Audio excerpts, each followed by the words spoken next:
All these balloons went up around his head. Whoa. This is wild. That is and weird. I don't ask it to do anything. Like there's this button down here that says AI Companion. I just clicked on it. And I'm going to hit start. I don't know what that's going to do. But anyways, I hadn't been asking for its input, but it's giving me input. AI is crazy. So that's what Mark and I talked about last week. And, just briefly, let's not dwell on it, but obviously I use premium chat all the time. I've talked a lot about that. And I certainly find its limitations, and it's kind of the limitations are irritating. But I also discovered recently Claude, and I'd highly recommend anybody and everybody to just go to Claude. I think it's Claude.ai, and subscribe to the free version and keep that bookmarked. It's super useful. It's a little bit better at helping you write or as a writing assistant than even Chat GPT. I like it a lot. And then Mark brought up Perplexity. Perplexity.ai is really, really good. And by the way, I just listened to, like yesterday, a podcast. Lex Friedman's latest podcast has a co-founder or founder of Perplexity on there. So for 2 hours, they talked about it. It was very enlightening. Perplexity is really good for like research because it's more reliable than Chat or Claude, because Chat or Claude will hallucinate sometimes, and it'll say right there at all times, hey, may not be 100% accurate, double check everything. Perplexity cites all of its sources. So it's more reliable for, hey, dude, your audio's not working. I'm here. Good. All right. So let's start. So Perplexity for the research, they Research. cite everything. I like that. That's pretty cool. Is it free?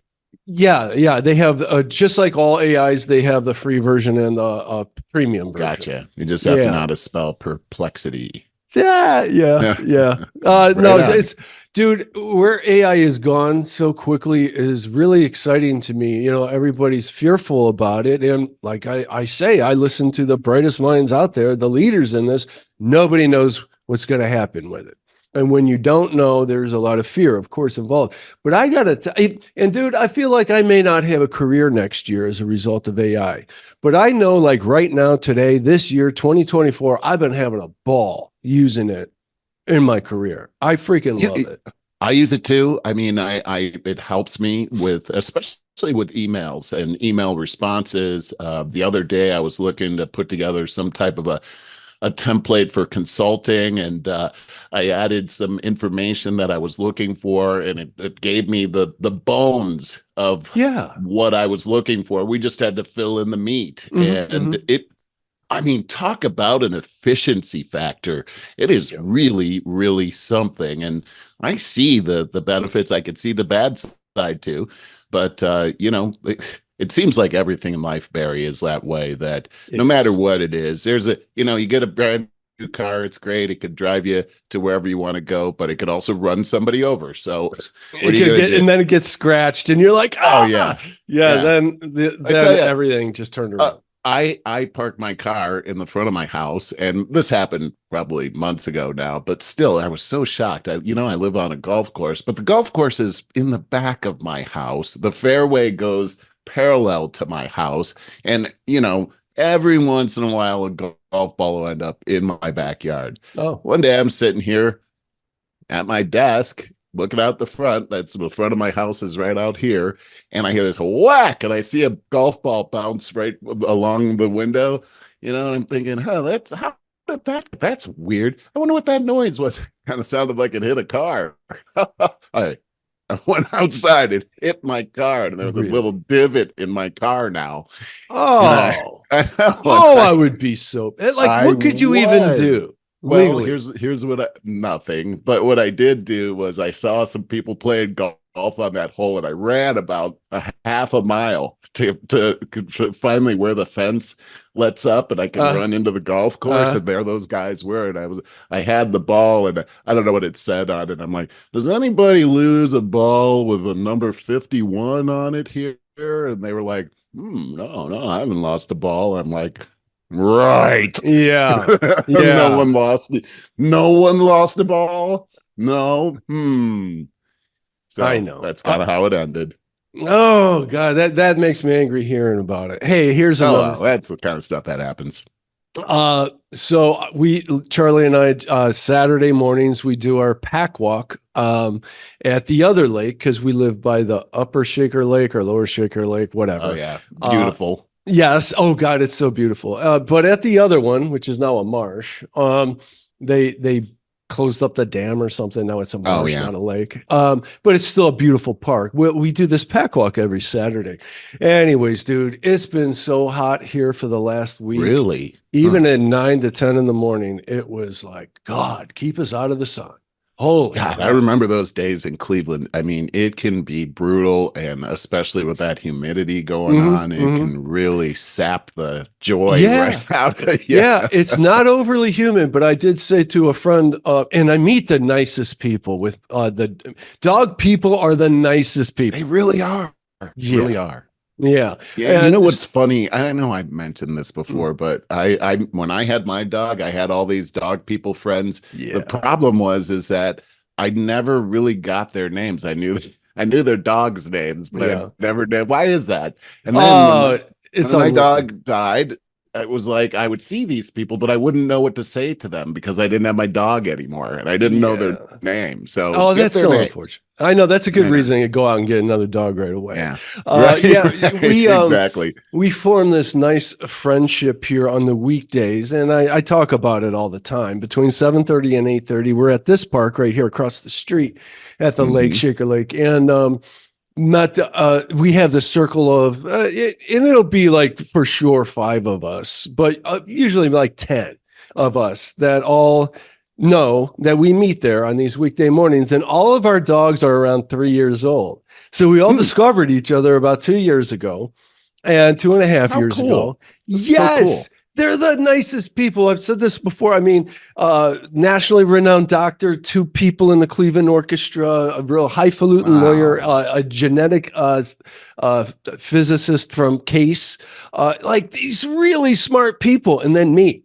I don't know how I got weaseled in there. Like I don't want anybody to know. You're like a podcaster extraordinaire. I mean, they Yeah, need sure. you. Let's go with that. Yeah, yeah. Yeah, I yeah. don't exactly fit in, but just the nicest people. And oh, so my real point was, so I said on the dog walk this morning, I said, yeah, my buddy's in Arizona and he's talking like how it's 110 out there. I said, I think our 90 degrees is exactly their 110, It's because of close, I humidity. tell you. Yeah, It's really absolutely. brutal. I It's I brutal. remember one time I was here.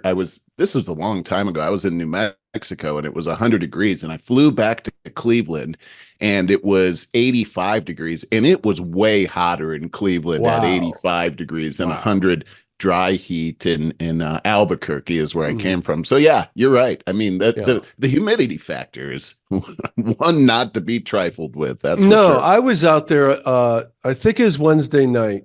I was out on the perch and that's outdoor patio, and 8:30 at night, dude. No shirt on, just a pair of shorts. I was just sweat was just running down my face and body, sitting Mm. there. We have these really really high trees here. The very top, it looked like a photograph, not a movement of air whatsoever. It was Oh, I brutal. know what you mean. Yeah, yeah. Yeah. It's and in here today it looks like we could get rain today. This will be the first time in like 6 months I haven't seen any rain, and Oh it's my threatening God. to rain, and it'll be windy outside, and you get the false impression when you see these dark clouds that, oh gosh, it must have cooled off about 20 degrees out there. Nope. Really? It got hotter actually, and that hot wind blowing at you is brutal. Oh yeah. It's just like gonna rip your face apart. So Yeah, yeah. I know what the you're saying. weather patterns around here in the summertime are really something, but I do feel like I'm getting used to it. Oh, well, good for you. I cannot get Yeah. used to this.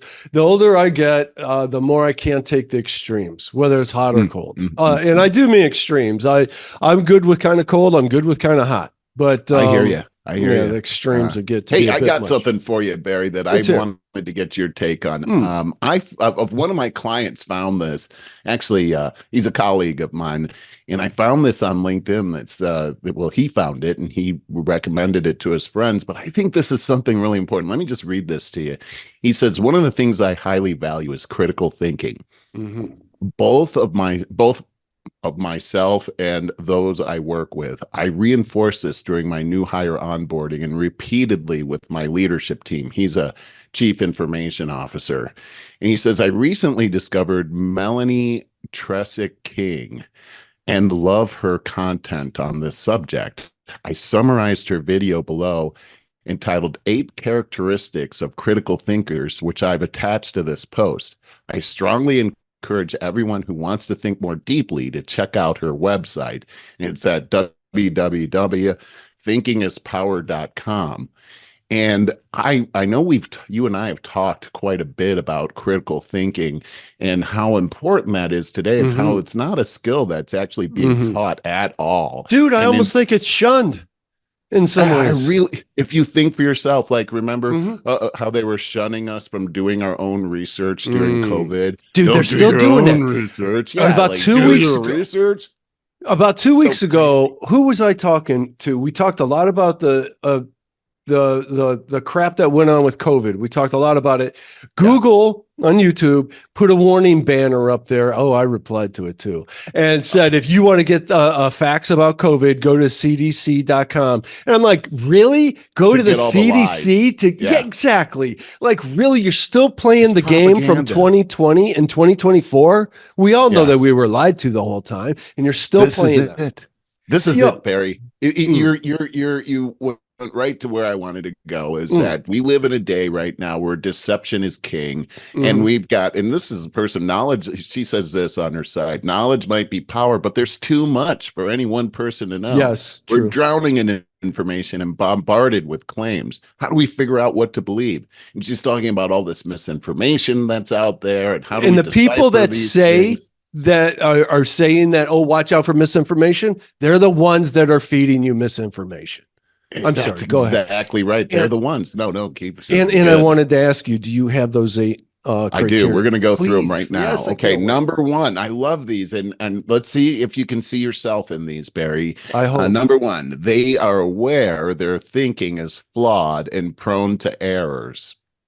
Dude, I talk about my mind changing and evolving all the time. I never will stand on a stump and telling people what to think, because in a way, but my thinking's evolving all the time. You and I, during the almost 5 years of this podcast, my thinking's evolved so much because you challenge me all the time, and I take those challenges and I read up on them, and I've changed a lot. This is like the theme for our show, right? Yeah, I mean, when I read this, I'm like, this is what we do. Okay, I totally agree. Is that we decided that everything we know could be wrong. That's really what it is. It is. All right, here's number 2. They think about how they think. Can you expound on that some? You get curious. There's a lot of places you can go on this, but you think about how you think. Like, first off, where are you getting your information from? You just went deep there. I can respond to that one. But if you're hearing all this information, isn't that what aren't you gonna think about the things that you're clued into? Like, isn't that the thing? I mean, think about how you're thinking. Think about what causes you to think that. Why did you think that? What are there factors that cause that? It's would I think this in any other situation? As we went through the whole COVID thing over the last several years, there was this whole evolution that I went through where I heard all this information and I was afraid, and I put the gloves on, I put the mask on. I was suspicious of my mail. Then I started to think about how I was thinking while I was in the store suffocating from my N95 mask. And I was having a panic attack over there. And then looking at all these other people. I remember you talking about that particular. Oh, it was so horrible. Yeah. And then I'm in the store and I got the list from Anne Marie, and I'm only like halfway through the list, and I've been in here for an hour and I can't breathe. And I'm looking at all these other people, and what are they thinking? And you're afraid to touch the keypad. Yeah. And then I started to think about how I was thinking, and like, is this right? Have I ever thought this way before? And why am I thinking like this? And I started to think about how everyone was saying the same thing at the same time. And what are the odds of that? Anyway, this is how this is a big factor in critical thinking. I understand what you're saying completely. And there's more to it than that. When I think about that subject matter, a lot of times what I think about is the postmodern tactic of today of let's tear down the statues because this guy owned a slave or something like that, tearing down our heritage in the name of anti-racism or whatever else you want to use. And to me, it all is. So in other words, now we no longer have a foundation for our thought basis because you throw the baby out with the bathwater. That's what the postmodernist kind of thing is. That's exactly right. And I come back to all the time, like nobody can bamboozle me because I'll go all the way back to Descartes. I think, therefore I am. At the end of the day, I can only prove I exist and that my thoughts are valid, and I decide where my foundation is for common sense. This is extremely important to me, and it's an individual thing. Nobody can take this away from me. I think for myself, and I just decide where the BS level is, what doesn't hold up to my value of common sense. And that's where I go from there, and nobody I like can that. That with me. That's solid, man. That's number 2. They think about how they think. So you got that covered pretty well. Here's number 3. They're curious and inquisitive. You're the epitome of that. You don't even have to answer that. Dude, I love that. I mean, at 58 years old, I think that's the most fun thing in the world is to remain curious because I learned enough, and especially in these 5 years with you, I learned so much more that it makes me more curious because I realize how much I don't know. I don't know anything. That's why I'm so curious. Isn't it something? The older we've gotten, the more we realize that we don't know as much as we thought we knew. It's amazing to me when people think that they got it all figured out. Like, dude, you don't know anything. You don't even realize. Those people are actually kind of dangerous to themselves and people around them. I mean, seriously, look at all the politicians that believe that. Yeah, they should wear. I love that. Here's number 4. They separate their identity from their beliefs. Now that's huge, super important, and huge. And I think that's a big sign of if you're really talking to somebody that is self-actualized in a way. That's a good way to put it. That one thing is, when you marry your beliefs, then anybody that challenges your belief is challenging you. And then you're offended and you're emotional all the time. To very shallow character. Yes, that's it. Because you're always offended, and now that person's evil because they don't agree with me, and dude, you can't actually ingest truth. It's the basis of the divisiveness that is preyed upon in this country today. And they're trying to keep us divided so they can keep passing more war dollars and all this other crap that's going on. And you know that. We both know that. And so don't be married to anything. Like that's a Buddhist principle, is about detachment. Do not get attached, because your belongings can be broken, stolen, and everything has a lifetime. So watch what you're attached to. You know what? That's exactly right. Although be attached to your wife. Of course. Here's one. And kids. Hopefully your kids. This is a good one. They welcome criticism from others. Dude, that's a tough one though, because it goes right to your ego, and you got to recognize that and say, you know what? My ego needs chipped away at.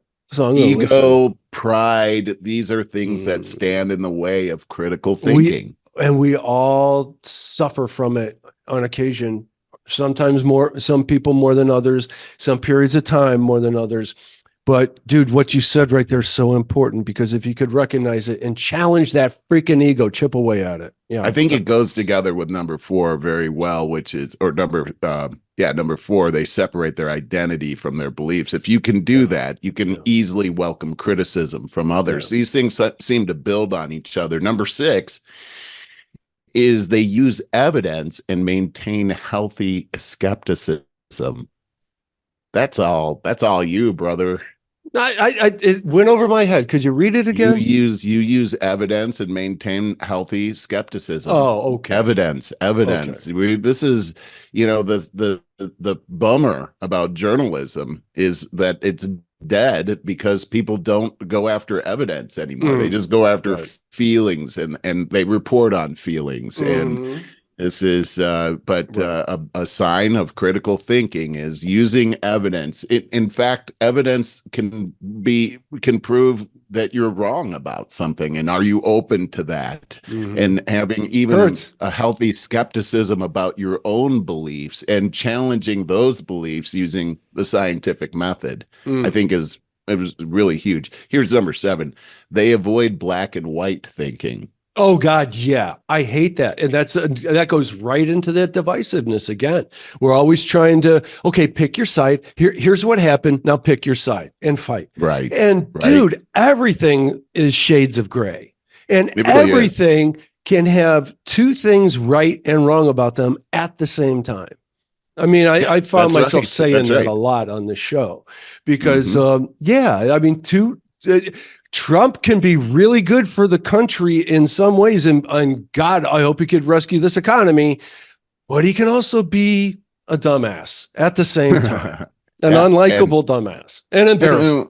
And we know that people that are full of pride can make very big mistakes. And the problem with people that have lots of power is that pride factor, where and that grows. It grows, and it does. You're getting high on your own supply, and this is what happens. So let's go to the last one here. Is they are humble. We all should aspire to be more humble, and I certainly try and fail a lot. It's interesting, Barry, as I think about these. Was there one that stood out? It seems like all of them are characteristics that you have, but was there one that you would say stood out? That's the one I struggle with? Maybe this one, being humble. Maybe. Interesting. Maybe that's the most. Why do you ask that? I don't know. I just thought I had one that stuck out, which is criticism from others. I sometimes have something rise up inside of me when I get criticism from others, even on this show. It's just like, I don't want to hear that.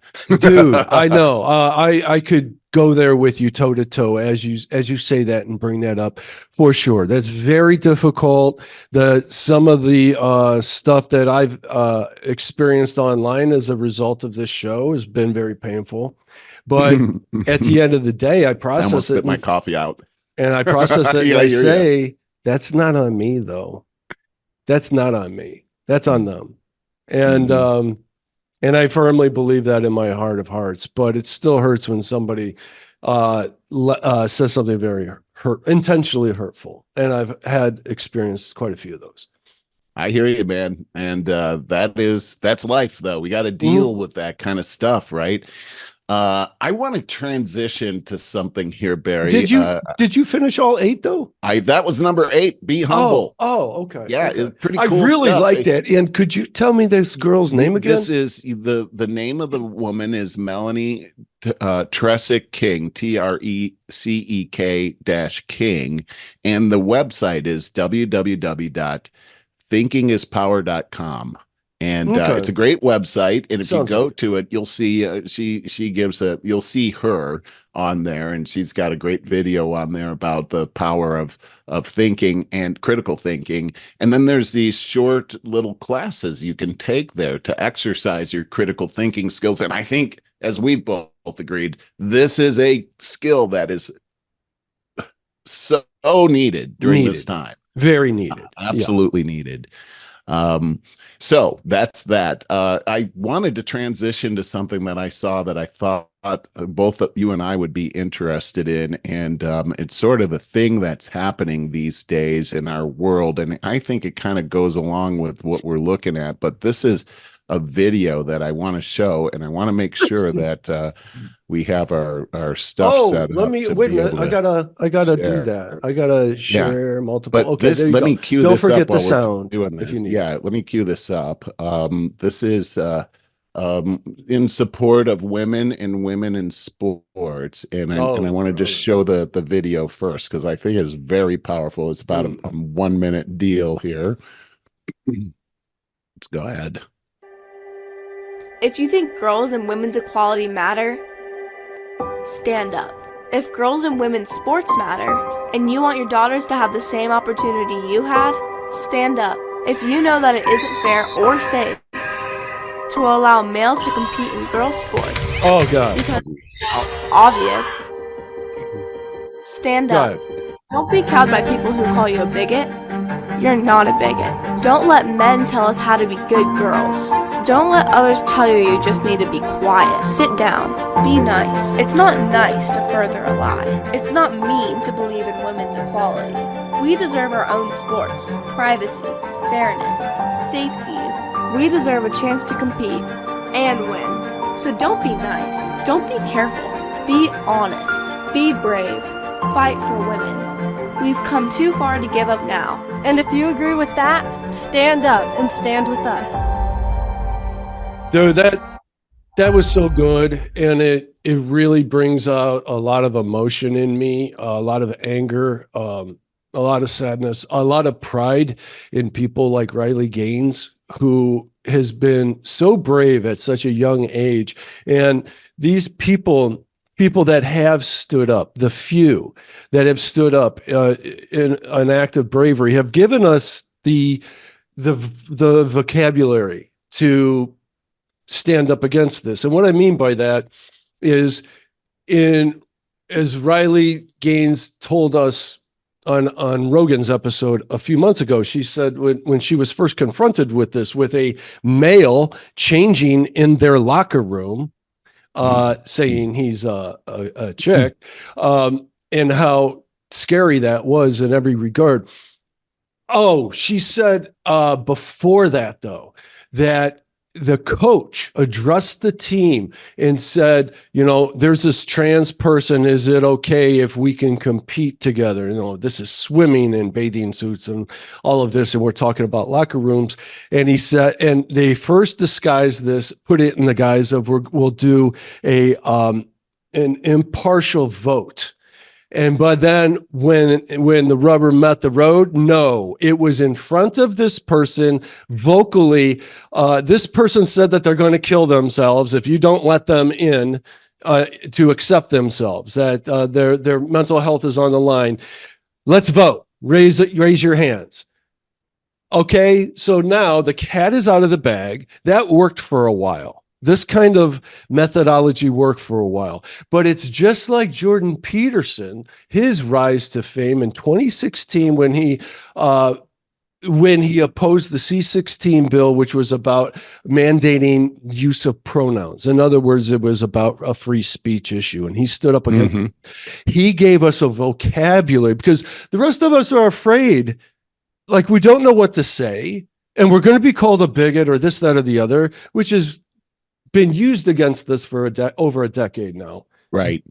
Abused. Absolutely. Well, now brave people like you combating the COVID crisis in real time gave us the vocabulary that now we go, oh, okay, I can stand up. I love that, Barry. That is so awesome what you just said. I feel the same way. I'm a little choked up. I feel the same way about this whole thing because I can relate to these people. This company name is XX-YY. I don't know how you pronounce it. I guess that's how you say it. She said it several times in the ad. The person that's the CEO of this company, her name is Jennifer Say.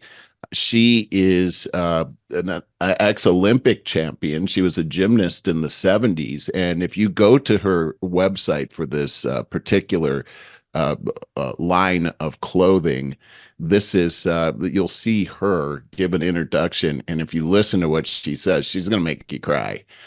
Because you're going to feel those feelings that you were just talking about, very strong, and about women and how this is all being stolen from them. This commercial was on TikTok, and they banned Jennifer Say for life. Good for her. Putting this Badge of honor commercial on there. She sees it that way too. And let me just read a little bit about this. This is interesting.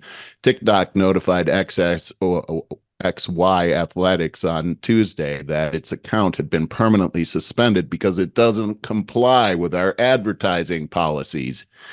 No mention of what policy the brand was violating. We've had that happen to us, right? Oh, yes. Oh, yes. And then we just saw the ad, and it says here, this is her writing: "How dare we stand up for women's sex-based rights?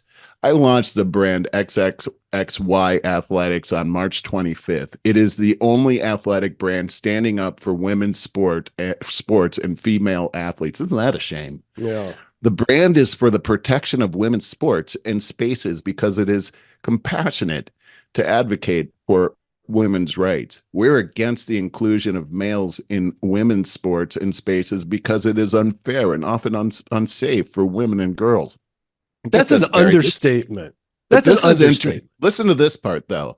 We are not for banning anyone. We support the recent decision by the National Association of Intercollegiate Athletics that women's sports remain female while the current male category shifts to open to all.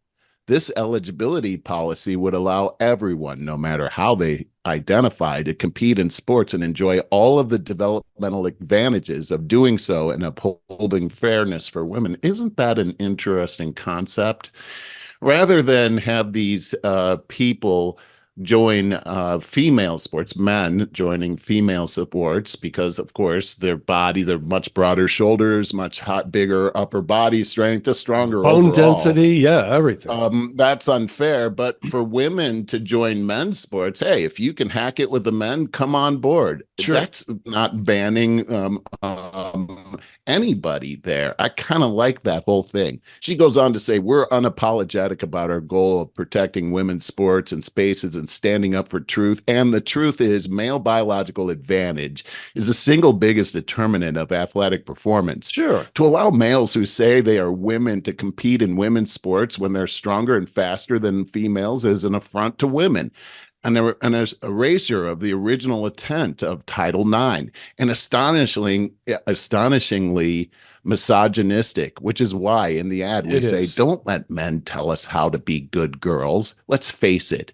It is male bullies who identify as female who are telling us to sit this one out. My answer to that is an unequivocal no. And she goes on to talk about how that we're looking at. She actually wrote a book about sexual harassment in sports, and this she has a show that came out on Netflix called where is it? That book is called Chalked Up, and I think it's Athlete A is what's on Netflix, and all of this was leading to the culmination of that guy from the Olympic doctor that was harassing all of these gymnasts.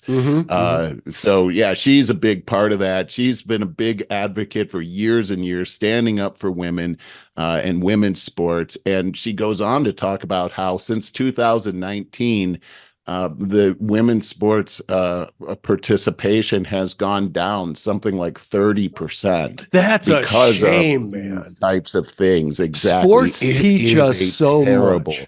It teaches us about teamwork, about competition, about discipline.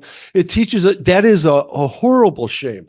And this really gets my goat, because if I would say a poll has got to be out there, but if you did a poll about who agrees with what we agree with right here about keeping men out of women's sports, which is just retarded on every level. I mean, there's no better way to put that.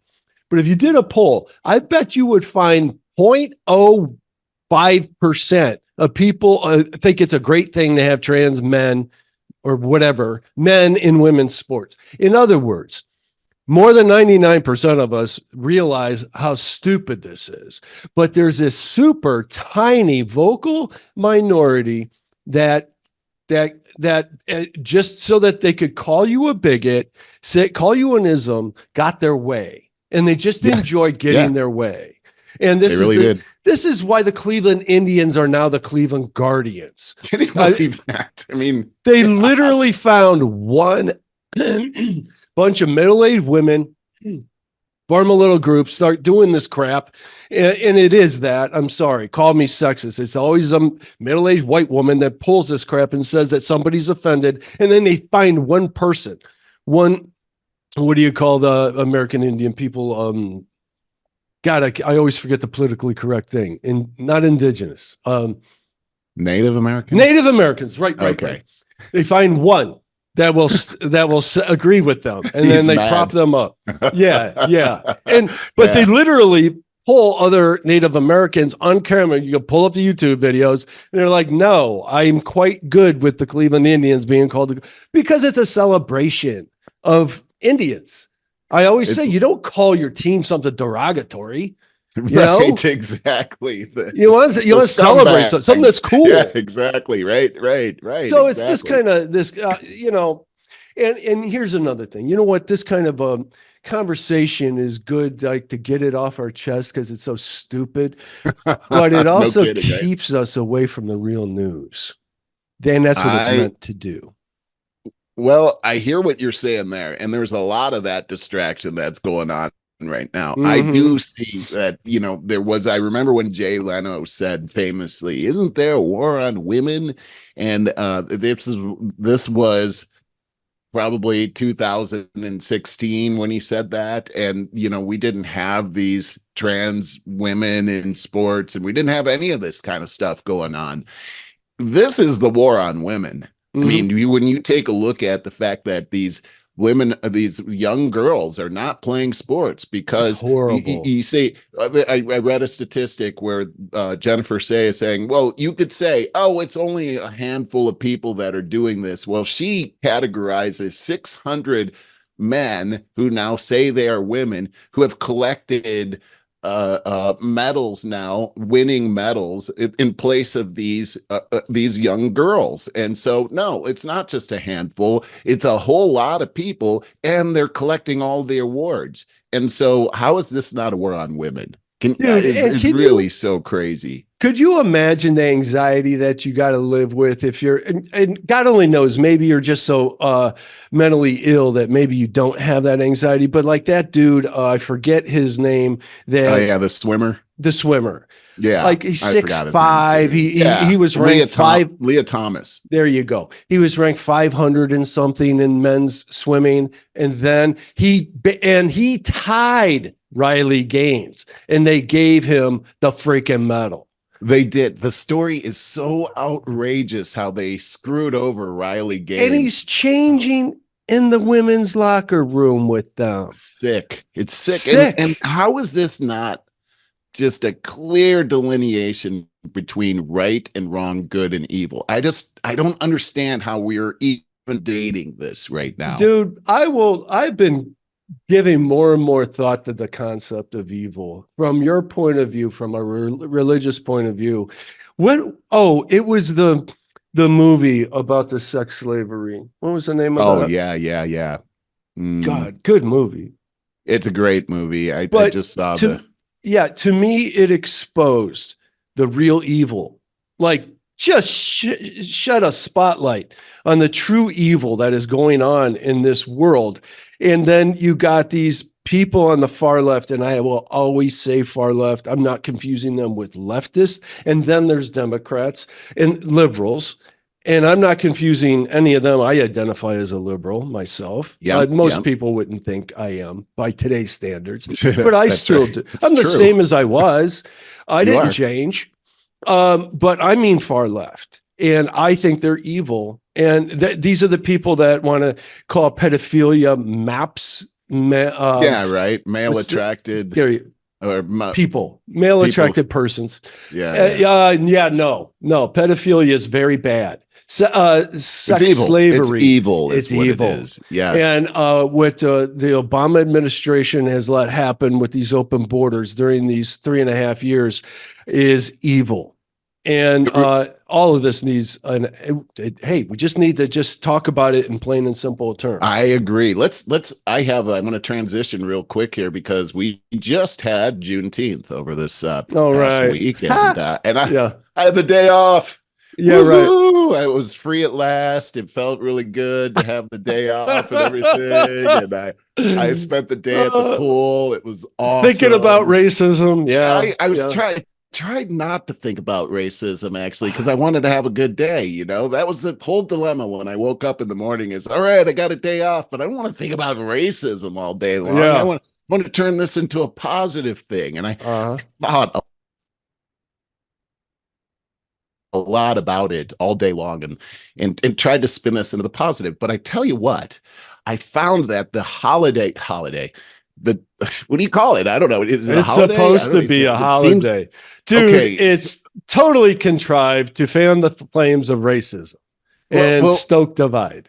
And so it was uphill to make it a positive thing in my head. I bet. What happened, right? And so I started thinking about this. Like, this is a victory for America. The Juneteenth. I mean, think about it. Like, I saw these things online where it was mostly Black women that were telling white people how they were talking down to them and saying, if you white people want to celebrate in Juneteenth, then you need to humble yourself and give Black people money and write a check. And it was like all these outrageous things, you owe us reparations. You need to know. And it was just like, this is terrible. Like, wait a second. I was thinking, well, hold on a second. Did Black people free themselves? Is that what you're trying to say? Because that's not what happened. According to my history books, a civil war happened and over 500,000 people died in pursuit of freeing the slaves. And I'm sure that 99.9% of them were white. And so that doesn't count. I mean, shouldn't this be like a thing where we take a look at America and say, look, we led the world in abolishing the legalized slavery. I mean, we really did that. And we did that regardless of color. And then look at Black people and what they've done since slavery with all of the obstacles that they had. They've risen to the top.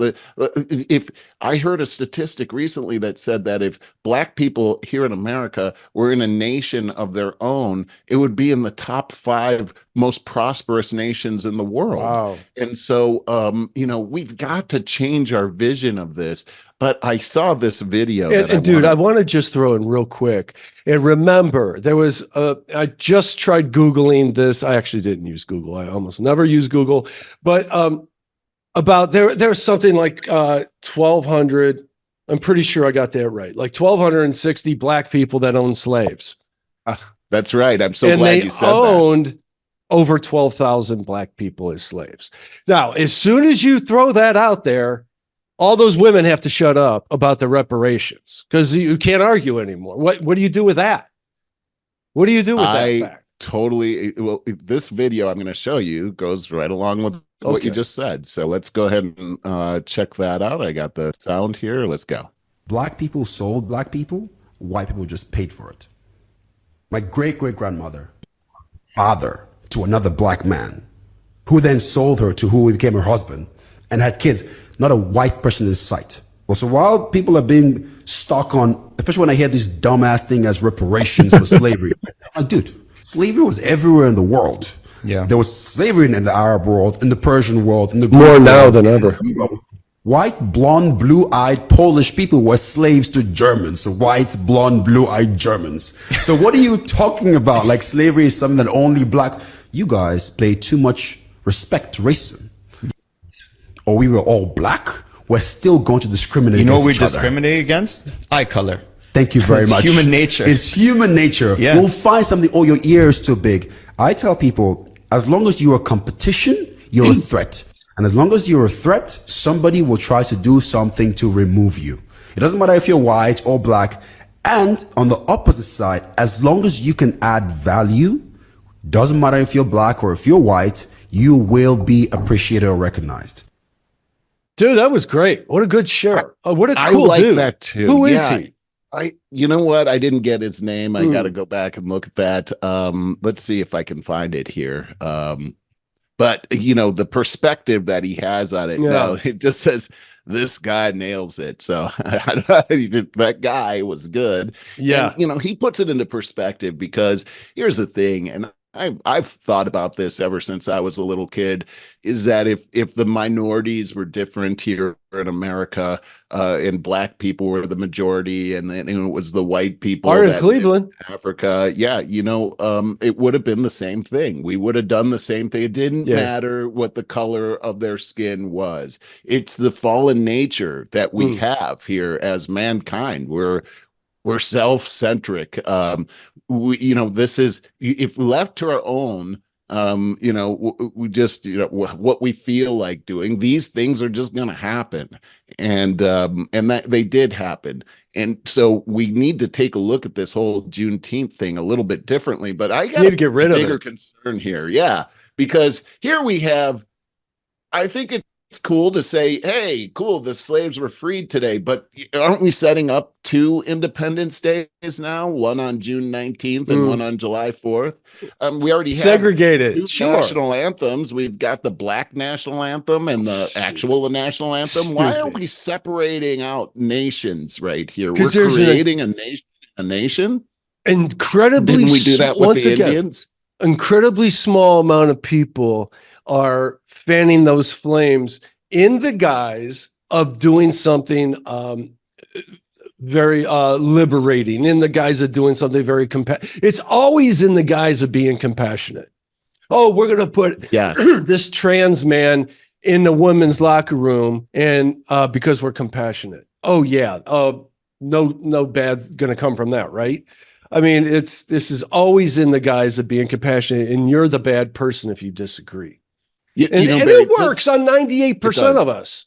And this has been going on for quite some time. I mean, this isn't a new tactic or anything. I was reading a Thomas Sowell book last night, and it was written in 95, and it goes through this exact tactic that you're talking about here, and exactly how they demonize anybody that has any dissent from the prevailing thought of the elite, and how they censor that out, how it's got to be this big emergency, a big threat to the whole world, and it's an existential threat, and everybody's got to do this, and if they don't do it, you're a demon. You know, you're a bigot, you're this, you're that. This has been going on, and like you said, it works, but it only works when people are ignorant to their tactic, and they don't understand that it is a tactic. It's a tactic, and deception. we just need the words. I mean, that's usually, we need somebody to tell us how do you express your dissent here so you can't be called a bigot. And you know, that's how you and I both got into recently new discourses with James, what's his last name? Lindsay. I really like that guy. Jeez, man. Well, God, that's his whole smart. Jeez, man. What he does, it's all based in research. I mean, he's not just like Jordan Peterson is typically just expressing his thoughts with, it come from science, but Lindsay is just doing research all the time. He's over the top. He's deep, man. With the research, he's not for everybody, because it's these tough stuff. Books that he reads and goes through, I thank God that he reads those books, because there's no way I would spend the time to dig through. I mean, it's just the minutia, the way they talk. They all talk like Kamala Harris, the circular kind of thing, like word salad. What did you just say right there? A whole lot of words. And some of those words sounded impressive, but it didn't make any sense in the end. Right. It was like the George Soros book that he went through. Something about alchemy, and it's just like you listen to him read excerpts, and he's got to translate every single thing because you have no idea what that guy just said. And he's supposed to be smart. That's not smart. That's idiotic. Yeah, I Not think it James was Lindsay. but Soros. Right, Yeah, correct. it was, No, Soros and his God complex. Holy crap. yeah. Oh God, so scary. I think it was Lindsay that said, you got to read the Communist Manifesto. It's only like 56 pages. And then he went through it. And then I have in my notes here somewhere about Karl Marx. Jordan Peterson had Dr. Paul Kenger on like last week. The episode is called The Devil and Karl Marx. And I never knew much about Karl Marx as a person. Oh my God, I know what a little bit about degenerate. him. He's a mess. Oh, total mess. Just like he's a philanderer. I think he was having he never had two nickels rubbed together because he was really terrible about any kind of work. And so he wanted the communist thing. He wanted to take money from the rich, and so he didn't have to work. And he wrote this stuff in his 20s. And I mean, it's not sophisticated, but it appeals to people who feel oppressed. This is like a problem that we have to overcome in our society as AI starts to play a bigger role in our society, as we cannot employ everybody coming up. I mean, this is going to happen quickly. AI is going to take a lot of our jobs. And we have to figure out how people can live with a purpose. Because for one, I think everybody should work, because too much time on your hands. It's like Jordan Peterson says about retirement. And look, man, I understand people that work your ass off in a job that you really don't care for so that you could get to the end goal of being free and retire. I get that. But Jordan Peterson says, if your idea of retirement is going to sit on a beach with a drink with an umbrella in it, all you're going to be is a sunburnt alcoholic. And you're probably going to die very soon because you got nothing to live for. Yeah. So here's my entire point about all of this is that we really need to find ways of doing things that are productive, that give us a purpose in our life. I love that you just brought that up, Barry. Run with it, dude. I mean, I can talk more about it. I love that you brought it up because something happened this week that was so cool. Tell me. And I just think it goes right into exactly what you said. But Dick Van Dyke being honored at 98 years old. Wow. And here it is that Dick Van Dyke became the oldest ever daytime Emmy winner, his 6th, for his guest role in Peacock's Days of Our Lives. And he was a soap opera. This guy at 98, he got called by the producers of this show, and they said, we got a part here, and it's a fatherly part, and we're thinking we'd like to have you do this. Dude, that's a great grandfatherly part. Never done soap operas before, never even considered it. So it's a new gig for him at 98 years old. He's doing something new. And then he's got a couple of great lines here, but this goes to your point that he's always he's 98, still finding new things, new challenges to do. That's why you stay curious too. These things. These are great quotes, Barry. He says, everything I did was play. I didn't grasp that until I watched the whole show, he said, of sitting in the audience for his recent CBS special.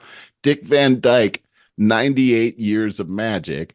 The comedy legend added, I enjoyed everything I did, and not a lot of people can say that. You know, wow. Enjoying the things that you do really takes attitude, and you control your attitude. And that's living, this is what's kept him young. Here's another one that he says, and I think this is great for over 50 starting over, is, if I'd have known that I'd have lived this long, I would have taken better care of myself. That's funny. That's funny. You know, that's right too. up there. Clint Eastwood, 92. He's still directing movies and stuff. Isn't that something? It's not like he needs the money. No. I mean, yeah, it's like, God, these guys still going on and doing. And one of the guys that was out there was in the audience was Mel Brooks. And celebrating Dick Van Dyke. I mean, Mel Brooks is like 98 or nearly. I think Mel Brooks is actually 100 now. And he says that laughter and comedy that keeps them going. Dude, And, I just the other love to night, hear this kind of stuff. I caught a special on Netflix looking for something new to watch. It was a documentary on Gene Wilder. And so, I love Gene Wilder. yeah, dude. Well, I kind of missed the boat on him for the most part. And the Mel Brooks thing too. I don't know. I just wasn't there at the time when Mel Brooks was doing Blazing Saddles and so I on. love Mel Brooks. Yeah, well, it talked about how Mel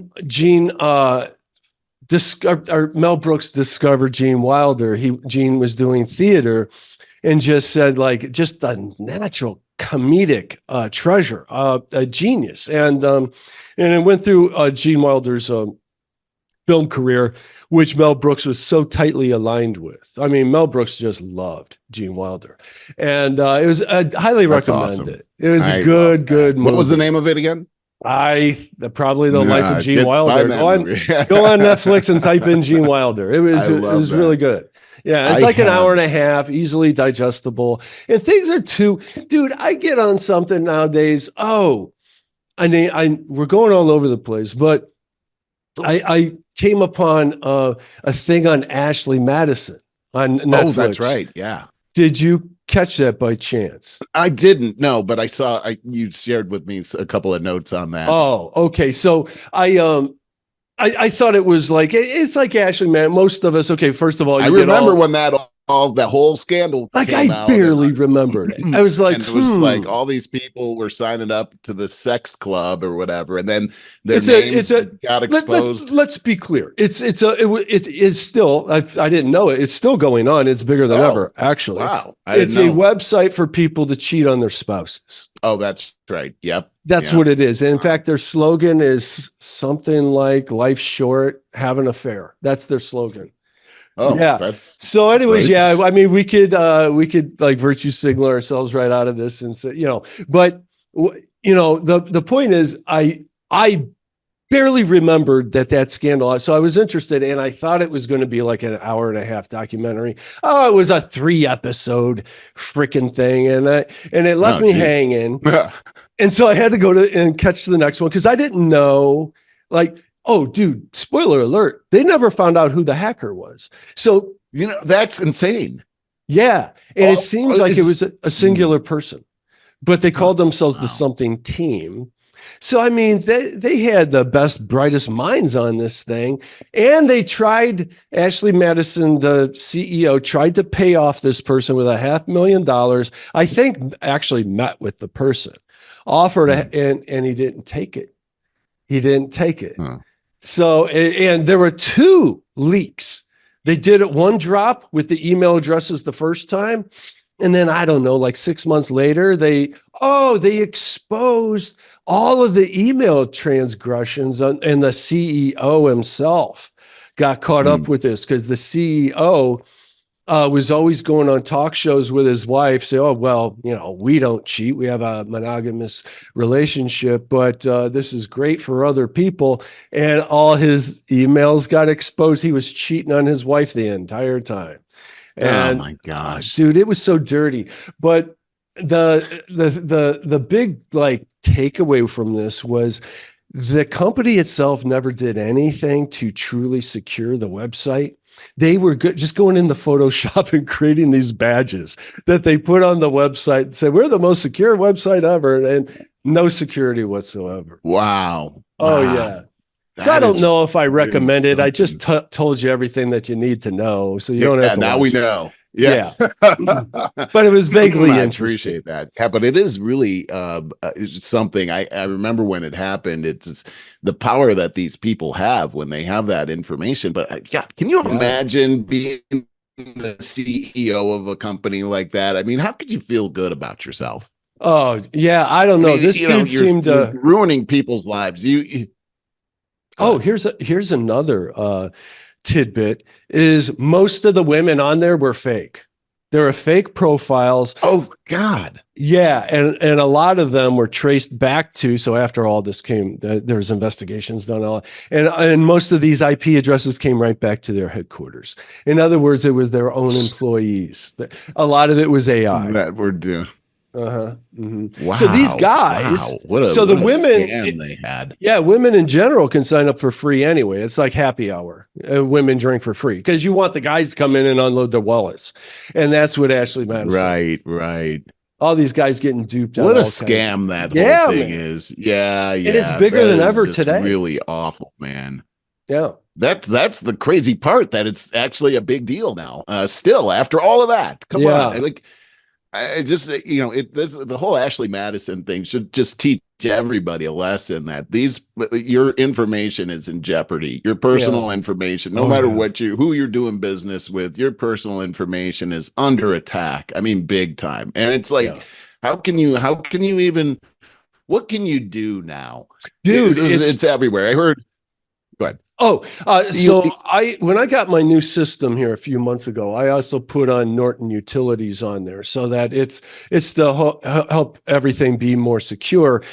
Because about 6 months ago or so, I did this FBI gig. I probably talked a little bit about it. I was invited, this CEO. It was definitely a public outreach kind of thing, but my friend works there at the FBI. She invited me and I thought, hey, good networking. Other CEOs. I don't call myself a CEO, but well, one thing that I learned, they talked a lot about online security and all of the ransomware and stuff. You know a lot about that. Well, they told us like today that on the dark web, people like pay for, like, people that want to do nefarious things and hold you for blackmail or ransom or whatever.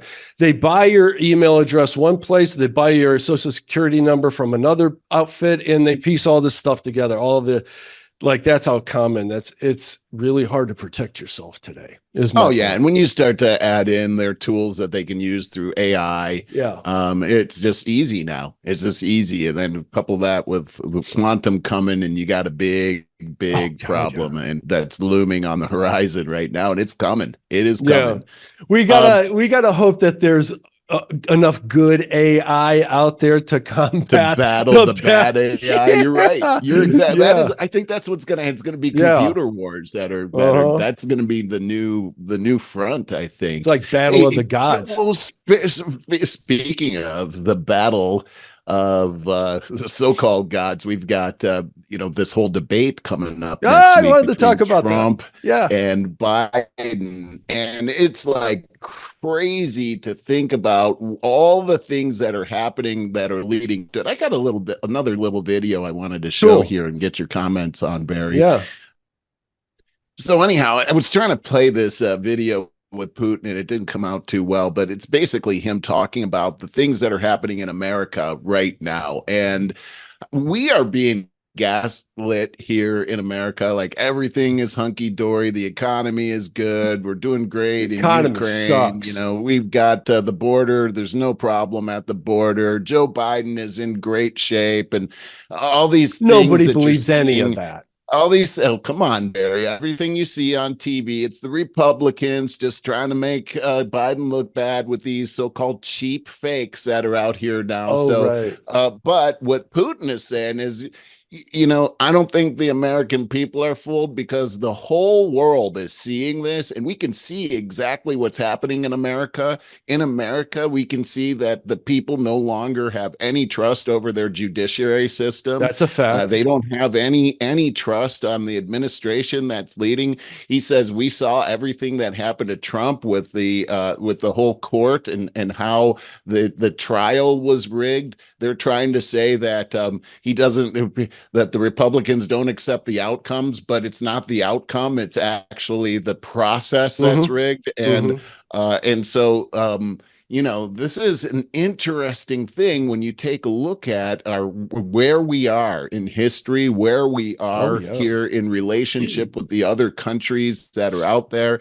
Joe Biden famously said as a president, America's back. And you see these videos of him overseas, and how are they not laughing? How are they not laughing at us?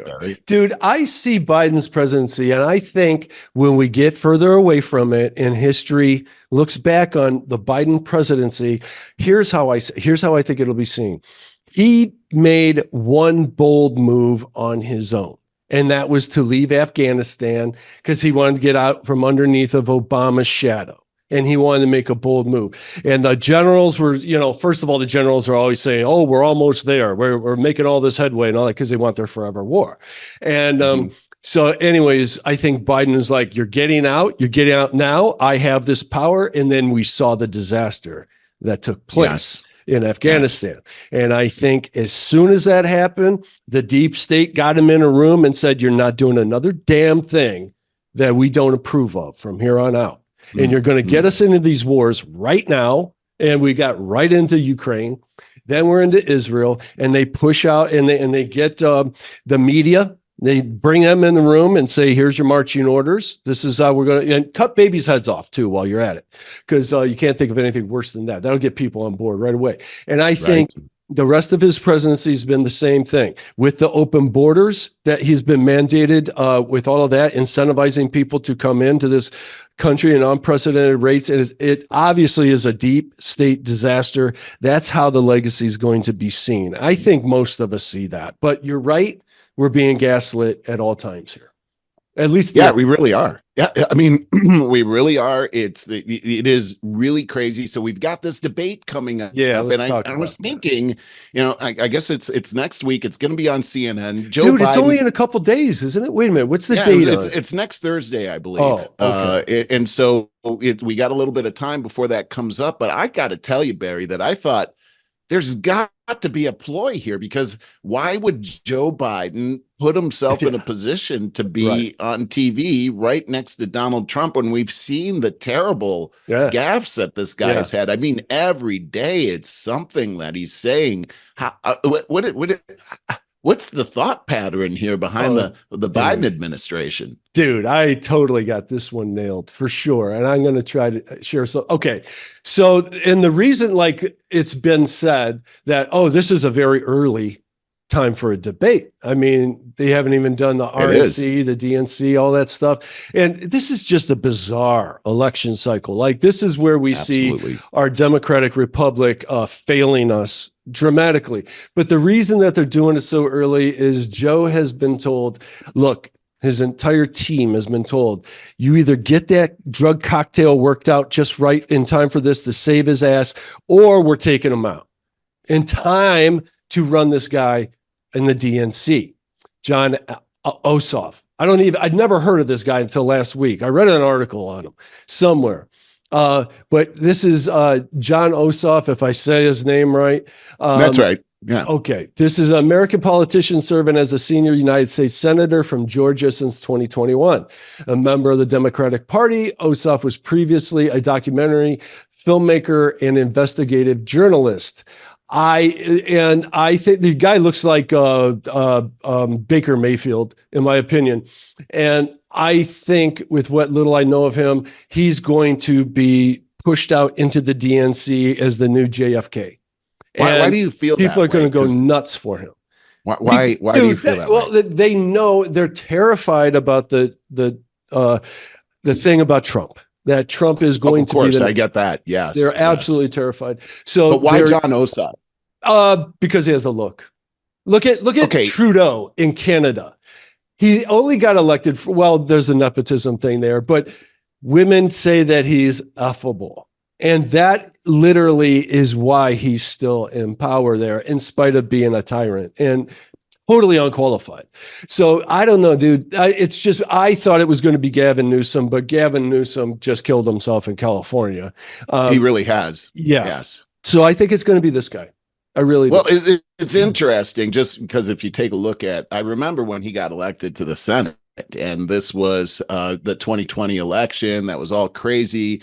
And then there were these two senators that it was going to mean the difference between who had the majority in Congress, in the Senate, either the Republicans or the Democrats. And both of the senators, Warnock and Ossoff, were behind in the polls.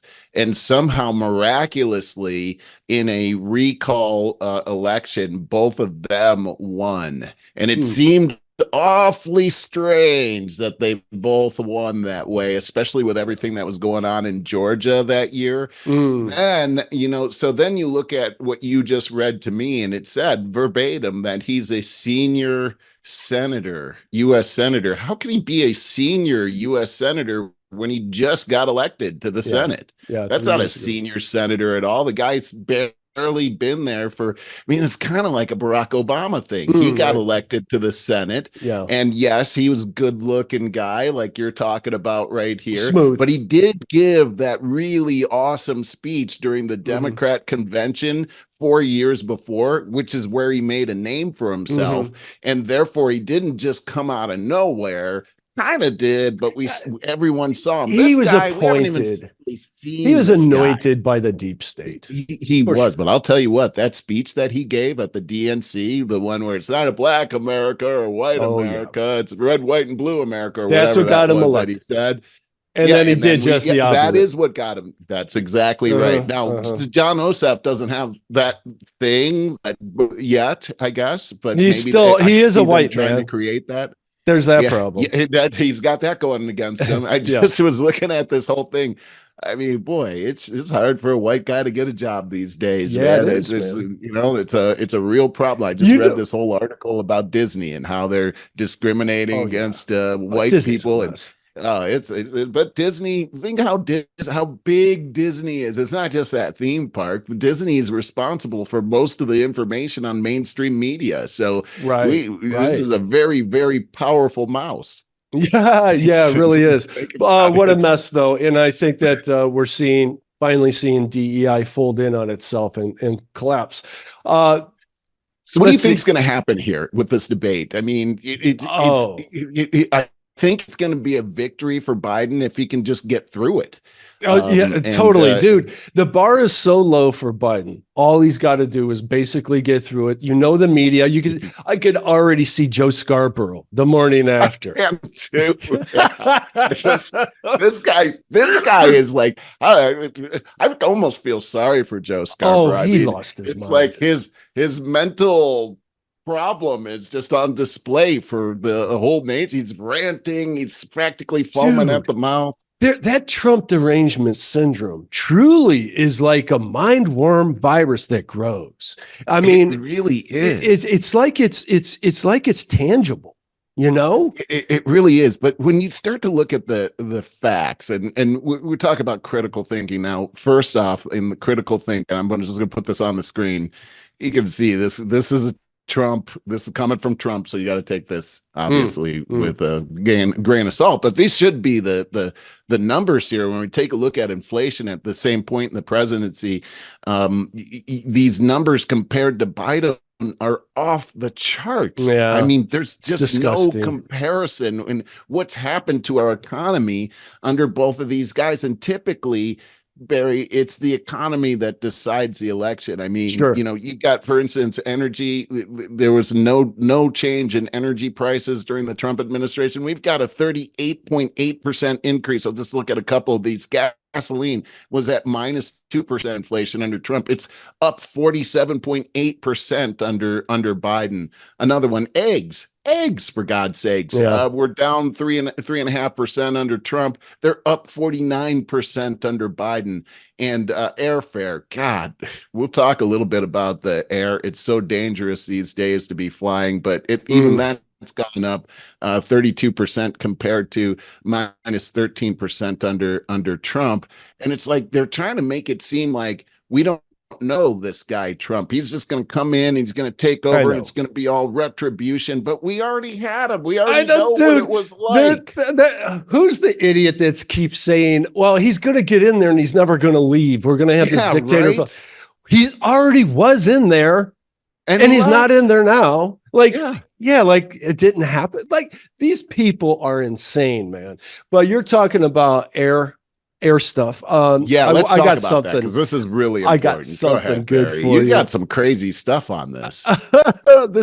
I love Josh Hawley. Now, he's one of those Republicans that the deep state allows to do things like this, like Matt Gaetz. He's pretty eloquent in holding people's feet to the fire, but of course they're never allowed to do anything like prosecute somebody. No, it's the appeasement party. But they got a couple good people. In fact, I'm going to say about Josh Hawley, I really like him. I love him, but I love him the same way I love Trey Gowdy. And Trey Gowdy left politics because I'm sure that he saw. He's frustrated. I'm a mouthpiece. I'm there to appease people, to make them feel they have a voice, but my party does nothing about it. Plus, it's a uniparty. And plus, if you're not cheating and taking in money from lobbyists, a guy like Trey Gowdy is losing like $1 million a year. Right. So that guy is a great prosecuting attorney, and he's had so many high profile cases that of course this guy is losing money as a senator. Well, and that's what's to be said about being a public servant. This is really important. I don't know if it was you and I had this conversation, me and someone else. I said, dude, I think every one of our government officials should be paid like $250,000 a year. It's a lot of money, right? But they should not be allowed to invest or do anything else, any other money making. In other words, their lifestyle can easily be looked at. And if there's anything funny, go in and get all the lobbying, all the money out of politics. All of it. That's the problem with politics. And so anyway, if you're going to be a public servant, in fact, let them stay at 175 a year. That's good money. That's really good money. Barry, this is interesting you're bringing up. I heard a great idea. Why not pay them the average income of their delegates? In other words, if you're from the state of Ohio, what's the average pay that the people in Ohio get? That's what he should get paid. If you're a congressperson and you have a district, you should get paid the average of what they get paid in your district. That way, you're doing everything you can for your district to improve the quality of life. So you're really improve your quality of life. Yeah, that's a better idea. I like that. All right, let's play that idea a lot too. Go ahead. Yeah, well, we could get back to that too. Get paid currently. Oh, Senator, that's paid currently. Okay, he's asking the Boeing CEO how much he makes. Yeah, this is good. Senator, that's well disclosed in our proxy documents in each of the years that I've been employed. Yeah, but what is it? It's a big number, sir. Well, let me help you out. It's 32.8 million this year. Is it 32.8 yes, it does. million. That's a 45% increase over last year. Does that sound right? Yes, it does. What is it you get paid to do exactly? I get paid to run the Boeing company. Yeah. So just help me understand that. I mean, do you get paid for transparency? Is that one of the metrics for your income? I think the board counts on me for transparency. Really? Because you're under investigation for falsifying 787 inspection records. The Boeing's under criminal investigation for the Alaska Airlines flight. You were investigated by DOJ for criminal conspiracy to defraud the FAA. This is all in your tenure. This doesn't sound like a lot of transparency to me. What is it that bloody.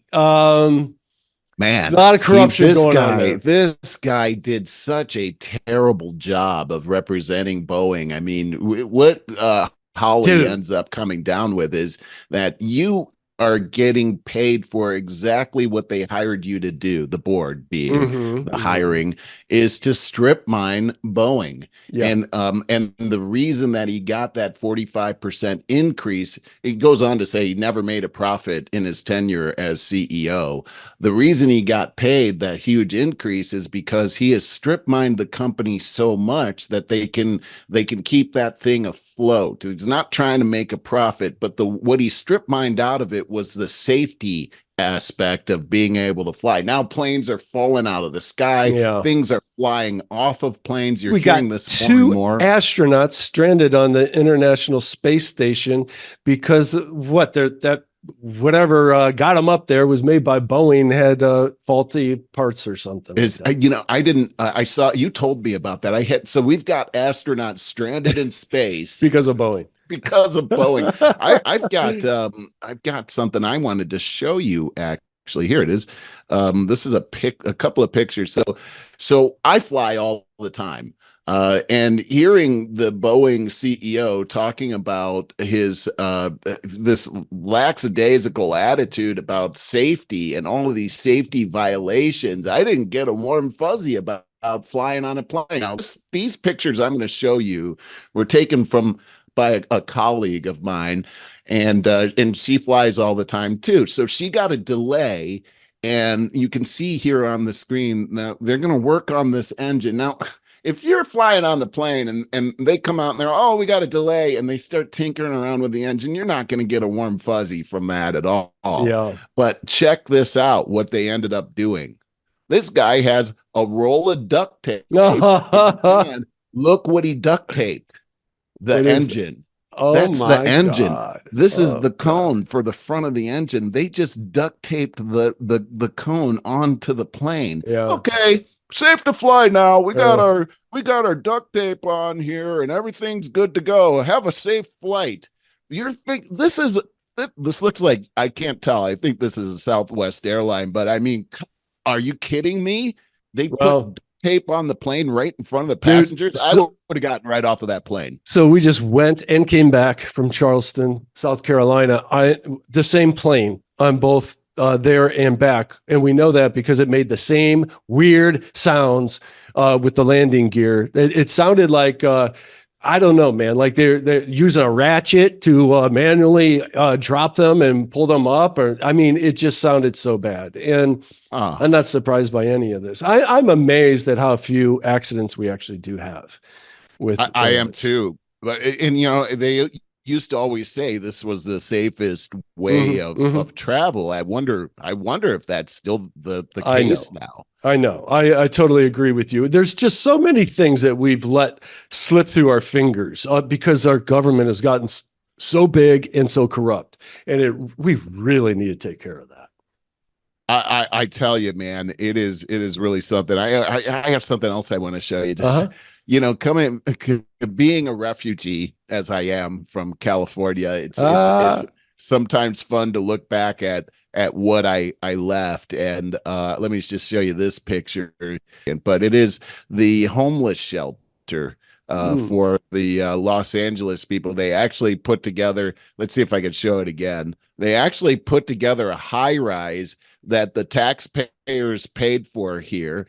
And it is absolutely beautiful, Barry. You would want to live there. It would be so great. There it is right there. It's going to be my retirement community. Yeah, this is, I won't play the film. It just maybe I will. It goes into, oh, here, see, there's the inside of it. Holy luxury. crap. It's luxury, man. I mean, there's one of the studio bedrooms. They're saying that the cost of these bedrooms is about $600,000 each. It's got the most beautiful view in Los Angeles. They've got these cafeterias. They've got these workout rooms, all to the cost of $1.2 billion for the taxpayers of California. This is the first of 3 of these buildings. There's something like 500 people that are going to be moving into this building. It just opened up, all homeless from Skid Row. 2 more buildings are going to be opening up here. And I don't know. I didn't get to live in I'm kind of blown away by this whole thing that the billions of dollars that we're spending on people that don't want to go to work. Why would we do that? I don't know, none of this is making sense. We're kind of coming full circle on our conversation because we started having this. It's a very interesting conversation that I don't think any of us have real answers to, that this society is going to have to navigate through and figure out what's up. And what I mean is, dude, a big proportion, a growing number, a percentage of this population will not be employable as AI takes over everything. That's going to continue to grow. So we are going to have to find ways to become a sustainable society for a lot of unemployed people. And again, I'm going to say, I think people that don't work for whatever reason need to find ways. We need to be educated on how to be a productive society, even if you're not going, they're back to the same thing about, I totally get that a large percentage of people in the US or the world go and force themselves to do jobs that they don't like for decades. And it seems like slavery. And it could be argued that it is. Slavery. Yeah. Yes. And in all of these regards, we have to find a way. We need renewable energy, an endless source of renewable energy. That's probably been out there. Nuclear is one that would have been a great solution, but the lefties destroyed it. Yeah, and well, probably people will get re-educated and figure that out. I mean, Germany's just destroying their poor population by disarming, not disarming, but putting down their nuclear. They had the most efficient nuclear power plants in the world, and they de-escalated them, if that's the word. And well, what happens now? The poor people are burning wood in fireplaces. That's highly is carcinogenic, the word, but it's the pollutants are very damaging. And so it's always the poor people that really pay the price for, these elites that mandate that they're doing this compassionate crap. Well, anyways, we're going to have to figure out how to navigate our population. Because dude, when people generally stop working, most turn to drugs and alcohol and crime.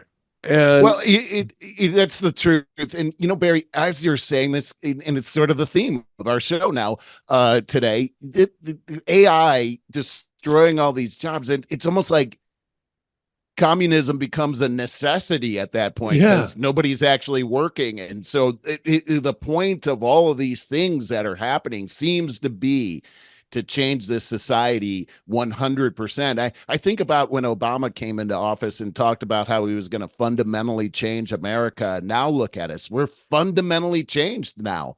Yeah. I've got this just closing on this article. Something Charlie Kirk said I thought was pretty good. He said homeless in Los Angeles. Yeah, he really does. Homeless in Los Angeles get free apartments valued at $600 per unit, $600,000 per unit, and $162 million total, all at taxpayer expense. Gazans get a $230 million pier that doesn't work and $9 billion in aid, even though we know much of that will be used to fund terror. Newly arrived illegals get debit cards with cash, free housing and hotels, flights to anywhere, and free legal advice to game our asylum laws. Ukrainians get their pensions paid for and $170 billion in aid and munitions. Everywhere Americans look, deadbeats, foreigners, and criminals are gaming the system, breaking the rules, and ripping off taxpayers while some taxpayers can't afford eggs, gas, or rent. That's a sad state. It truly is. And we really need to do something about that. America's greatness came from the middle class, the only country in the world, I think, to have a middle class. And now what has happened in a very, very short amount of time is the government took advantage of the middle class. And really did. Yeah, it's just taxed the living hell out of us. And we became exactly what we ran from in England. Yeah. I mean, that is absolutely the truth, Barry. I just talk about like taxation without representation and how that whole thing works. In California right now, they just eliminated the taxpayer protection law from the ballot. They were going to vote on this taxpayer protection law. And what it would do was give the people the ability to vote on the ability to limit the state government from raising taxes without their consent. Okay. The Supreme Court of California stepped in and put the kibosh on that whole thing, saying that this would be a violation of the state constitution because right now the state constitution delegates the assembly to raise taxes, and this would be tantamount to changing their constitution, and only the assembly can change the constitution. In other words, they figured out a loophole, and this is all implied in their constitution. It's not specifically stated. They figured out a loophole where the people have no control. Once they vote these people into office, they could spend as much money as they want. And my thing is this: we keep hearing, "Oh, that would be a danger to democracy." But the fact is, we don't live in a democracy. We live in a constitutional republic. Thank In God. a democracy, you elect people and they can make whatever laws. It's a referendum. You elected them. It's whatever they want. And that's the government we seem to be getting these days. But we have constitutional rights. And that means when we elect these people, they represent us and they have to make decisions based on our rights in the Constitution. Yeah. That is not happening. And I think it's interesting how they keep trying to jam, oh, we're a democracy down our throats. It's because a democracy runs much like communism. The elites run everything. They make all the decisions for you, and you really don't matter. That's the last thing we want. That's the last thing our founding fathers wanted as well. It's all documented in the Federalist Papers. We live in a constitutional republic. If there's one thing that's important for Americans to remember, it's that. And what the difference is. Well, because we're seeing runaway government just taking control of and taking all of our liberties away. Go ahead, Barry. No, that's very important. And I'm guilty of not knowing a lot about my local politics. And I think maybe, yeah, we all, that's we really, all, yes. Someone said, someone really smart said not too long ago, said that if you're just waiting to vote for the presidency, you're way too late. You have to start with your local government. Seems like we saw that together, and I can see the wisdom in that. It's absolutely the truth. Your rights come your protection of your rights come for your local government. Get where you live. And I'm going to have to. There's eccentric circles from there. I'm going to have to do some homework on that. I think that maybe we should put that on our agenda. That we have to do our respective homework on our local. I agree. I'm thinking about running for mayor of Gilbert, Arizona. I Dude, think I would you be should. Mayor. Yeah. I've thought about it. This is, by the way, Gilbert, Arizona is the largest township in America. There are about 230,000 people that live in this town. I was shocked by that because this is so rural where I live. And anyhow, I love this town. I think it's a great town. I love the people here, and I would love to represent them. Dude, you would be great. And I think that when really given what we just said, it's local government that protects your local rights. And we've got a lot to protect here. I mean, this for me, this is sort of a paradise. And this is where, the American values still exist here. And I want to preserve that. And I want to fight to keep that, because just like Ronald Reagan said, you got to fight for your liberties every generation. And I see how these things are ebbing away. And I'm down for the fight, man. Good, dude. I love the sounds of that. I would champion you to be our next president right thereafter. I truly would. Dude, everybody that watches this show would be behind that for sure. Oh, I love that. Hey, yeah. I've got a funny video that I wanted to play. Cool. That would lighten things up, and I'm hoping, I hope to God that this goes well, because this is this goes along with a lot of what we've been talking about. Your connection seems good now. So, okay, good. Okay, yeah. So here it is. I like this. He handled that Karen perfectly. This is good.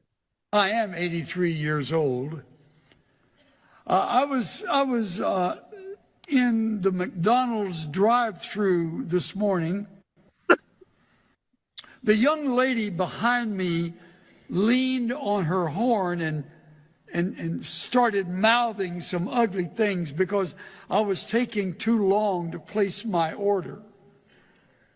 Well, he talks slow. So when I got to the first window, I paid for her order along with my own.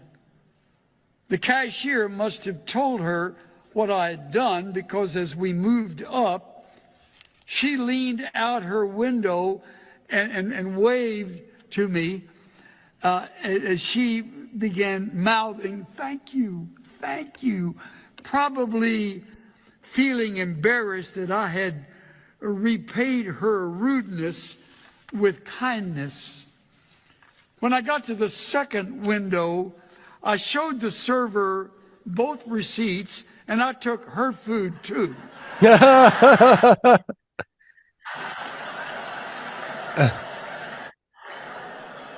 Now she has to go back to the end of the queue and start all over again. Oh, that's so funny. Blow your horn at old people. We've been around for a long. Oh, that's so funny, dude. I love that. It's funny that you think it's going one way and then it goes another. He's gonna, oh, I paid for it. That's how you handle these cards. No, you send them back to the queue. That was really funny. Don't honk at old people. That's the moral to the story. Yeah. Hey, I just wanted to ask you, I don't know if you listened to last week's show with Mark, but I talked about, God, now I can't think of his name. The representative, the congressman from Kentucky, really, Hawley. Rand Paul. No, Massey. Massey. Oh, Massey. I love that guy. Yeah. Really, you would like that podcast. Because it was an interview that he did. Was it Jordan Peterson? Geez, now I shouldn't even bring it up because I can't remember anything. I think it was with. Was it with Tucker? Oh, it was Tucker Carlson. It was. Yeah. I saw parts of that. Yeah, that was really good. It was really good. That dude's solid. I like how he thinks. Yeah, he's a great thinker. Well, he's also he's a critical thinker. He's that, but he's also one of the few people that actually have a spine and scruples in all of Congress. Yeah, right. He's a statesman. Dude, he drove 8 hours. So at the height of the COVID panic, Deep State or whoever's told all the Congress people, hey, don't bother coming in. We're going to pass this $2.2 trillion COVID bill. If nobody opposes it, it'll go through as an emergency mandate. Massey drove 8 hours to go there to oppose that, to be the one person to oppose that. And he did it like 8 times or something like that. And he's the only one that's got, he said, everyone in Congress, 430 people hated me, lined up to tell me what a dumbass I am. Yeah. The Republicans themselves hated Massey. Yeah. And you know what I found also interesting about him was that he could imitate Mitch McConnell and Trump like nobody's business. Like he would turn into these guys right in front of the camera. Like his Trump was pretty good, but his Mitch McConnell was dead on. Yeah, good dude. He built his own house by hand. Oh wow! Using the lumber out of his own. He owns 1,500 acres in Kentucky. Wow! In a holler, as it called. He has a sawmill and made all of the wood and built the house with his own 2 hands, taking 2 years. That was his daytime job for 2 years, with him, his wife, and 4 kids living in a double wide trailer for 2 years. Wow. While he did that. That's stone. Wild. He took the stone out of his own creek, or as he says, neat. Creek. Yeah. It's from Kentucky. No, I would. Anybody, I would suggest go and listen to that. Find it on YouTube. Tucker Carlson, Thomas Massey. Great interview. Absolutely great. I love that guy. Agreed. My last thing I want to talk seems about, like a statesman to me, a guy that's doing it not for his own benefit, but because he cares about the country. I heard that he was getting out too, but I'm not sure. But these guys shouldn't be in Congress for the rest of their lives. You do your public service and then you get back to the private sector. And that's the way it was supposed to be. That's exactly right. You actually served as a duty to your community. Right. That's right. It's all messed up. It's all hijacked at this point. I wanted to mention as we finish up that the 4th season of The Boys dropped. Oh, that's right. I haven't looked at it. I haven't seen it. How do you like it? In my notes, I have it's gay as F. What? And dude, it's just taken over by the hedge fund people that mandate to do all this creepy. It's when I say gay, I mean in the most perverse, perverse way. That's interesting. Gay. I mean perverse. No, I know what you mean. Like not actually homosexual, just both. Perverse. Okay, yeah, because they have to add that to everything now. I've been watching this series, The Man in the High Tower. And I'm on the 4th season right now, and all of a sudden, all this gay stuff is happening when it wasn't happening before. And I thought, somebody must have, written a memo. Well, absolutely, add more gay. And this is like, I'll tell you what, Merle. It's like You will hear gay people say, the gay parades, like, yes, it does a total disservice to the gay community because I it's think so. perverse. Right. I mean, like why would you be proud of that? Exactly. Hey, I'm in Cleveland Heights. Gay people everywhere here. We got a gay couple, two houses down. Nicest people in the world. Love them. Really do. But they're not perverse. Exactly. And that's Right. what what they portrayed them as. If you want to watch The Boys and check it out for yourself, you will be absolutely disgusted.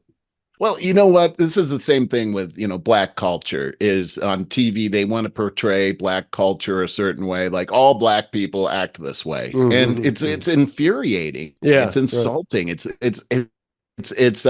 that is actually bigotry right there. Yes, and they're doing the same thing to gay people. Like all gay people want to wear, basically nothing and have sex in the streets. That's sick. The people, why would they accept that? I would be so against that. I mean, that would be, I would have like a counter parade if I was right. Like, are you kidding me? We're normal people.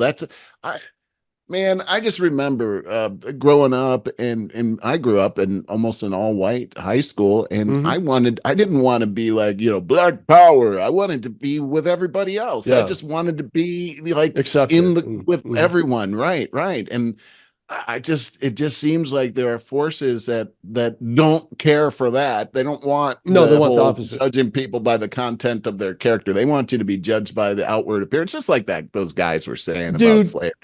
At the end of the day, the powers that be, and there's lots of different ones competing for that power, talking at a very high level, they want us to be filled with anxiety. And that's right. So through the economy and through this culture stuff and all of that, because human nature, you want safety.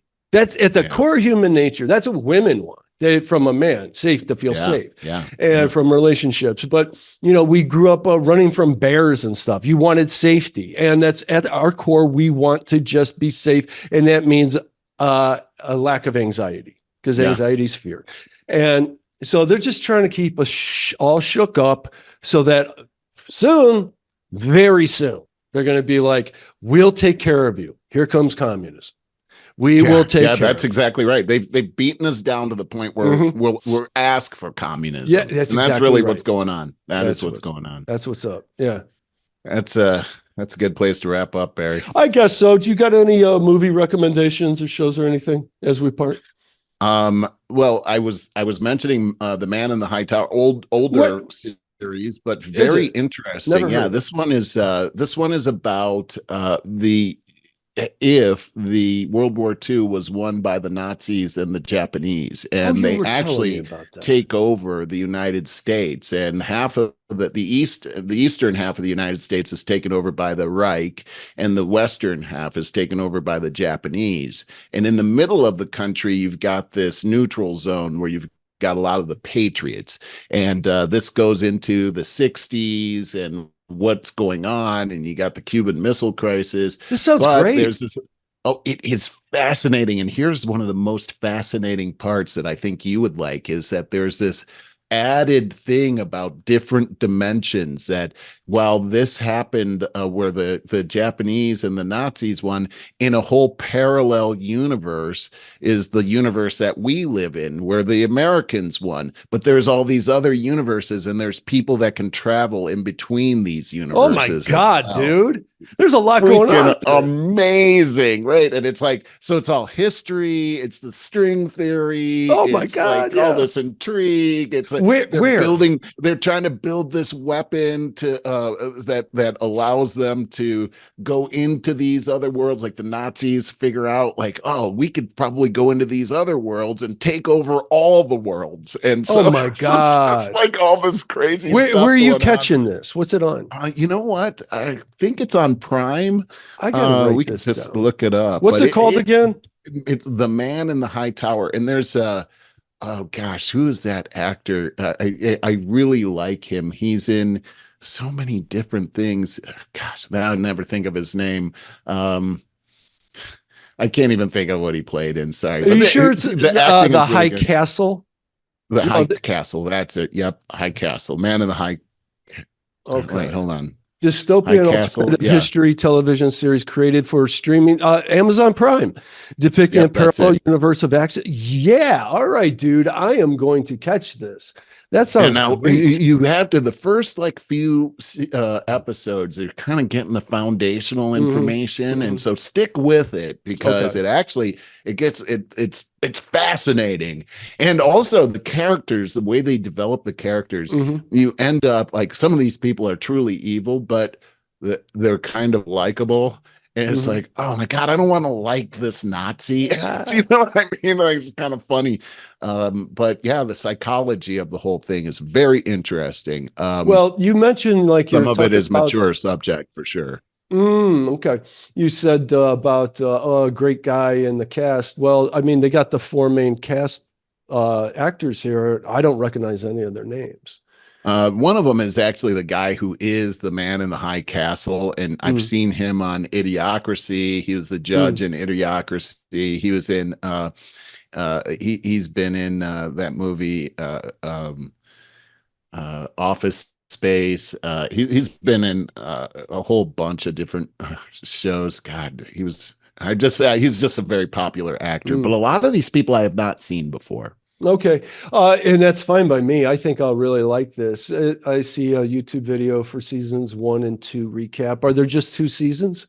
No, I'm on 4 right now. Oh, are you? Okay. Yep, It yep. looks like it dates And- back to 2015. It's evolving too, so you can see how, like I said, now in season 4 they've added some gay stuff into it that wasn't in the first 3 seasons, and it's like, well, you can see how our society is now impacting storylines and things like that. So I think that's interesting. You know too, how- but it's still very fascinating. We've certainly talked about how China kind of owns Hollywood for a large Absolutely. part.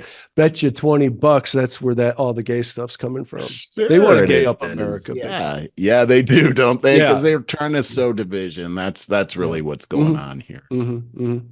Okay, with that, I get going. A lot of good Anything? stuff today, man. Yeah, no, I Dude, mean, you brought this fire was again. Great. I want to just really say I really appreciate everything that you've been bringing to the show, and like this show in particular, just tons of great stuff. I love the upfront part. We talked about 8 signs of character. What? How did that? Critical thinking. Critical thinking. skills. That was a fun that discussion. That was it. The thinkingispower.com. Go to that site and you'll learn more about it. It looks like it's fun too, and I think you'll like those people. I also liked learning about Jennifer Say and her business XXXY Athletics. And God bless them. I hope they do well. I'm disappointed that there are not more sports companies that are supporting women out there. I think that's They don't have super the important. guts. What a tragedy. They don't have the guts. They don't have the guts. But we have the guts to say what the truth is here on Over 50 Starting Over. Absolutely. And that's what we're going to continue to do. Yeah, with that, guys, please share this stuff. It's good stuff. It's important stuff. So, yeah, please share, give us a like, subscribe, and go to over50startingover.com and sign up for our email list. Get this dropped in your email box as it happens. Sign up at Apple. Listen to us on the podcast, please. Give us a 5-star rating there. And Spotify has both the audio and video. So sign up there because YouTube will eventually pretty quickly drop us, probably.